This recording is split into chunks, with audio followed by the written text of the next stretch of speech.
Hi, this is Tracy with DIY or Bust. The next project I'm moving on to is the plumbing project. I'm going to be roughing in the toilet, shower, bathroom sink, washer, as well as the kitchen sink.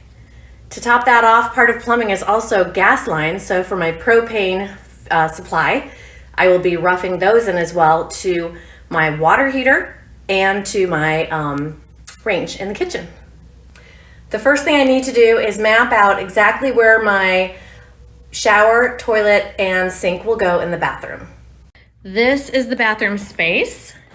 The toilet will go in that corner coming out of this wall. So this will be the wall that has all of the water supply lines in it. Step one is going to be to drill my hole for the toilet flange.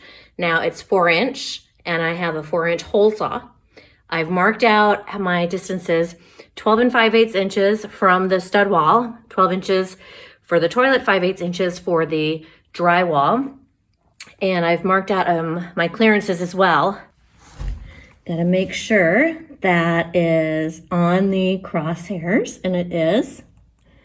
Almost, not exactly. Gonna need to do this with 2 hands.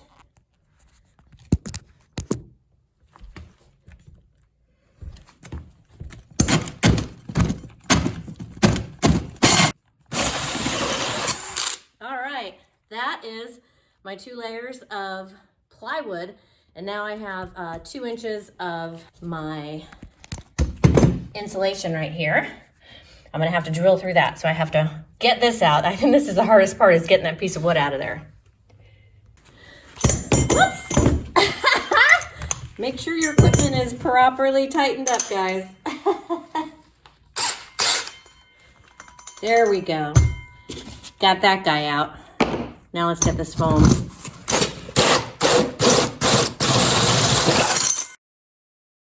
Let's get this little guy out. And now,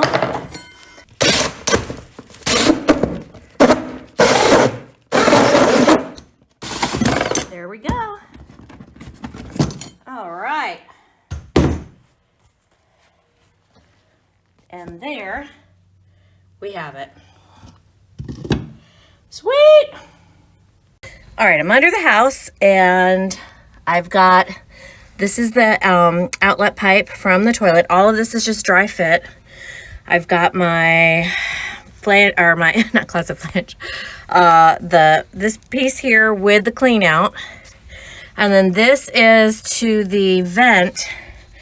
And now I need to measure and cut a piece to fill that gap.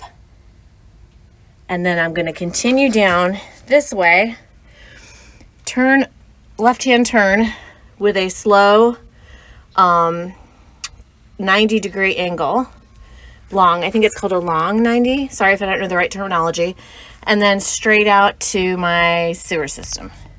Okay, this is what it looks like right now. Remember, this is all just dry fit together. I've got this, I guess it's called a plumber's level, and I don't know if you can see the 1/4 inch. Let's see if I can get that.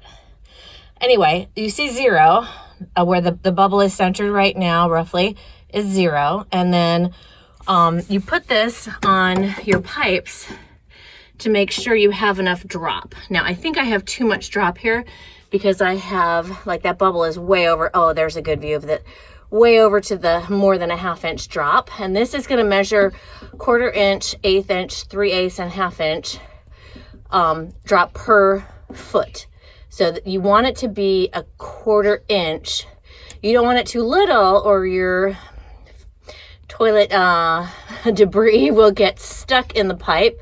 You don't want it too much or the water will flow around your solid materials and whoosh down too quick and you'll get back up. So you want it to be sitting with the right side of the bubble right at a 1/4 inch. So I will adjust that later when I'm not just dry fitting, when I'm actually fitting it in there. So I'm gluing it in.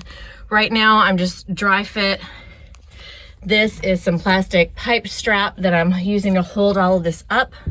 And then I can add more. I've got these hooks for that I can screw to my joists or under my joists. Oh, I guess those aren't gonna be long enough. Where I can support, or I'll just use pipe straps to support my pipes going out underneath the cabin. I got about 24 feet to go.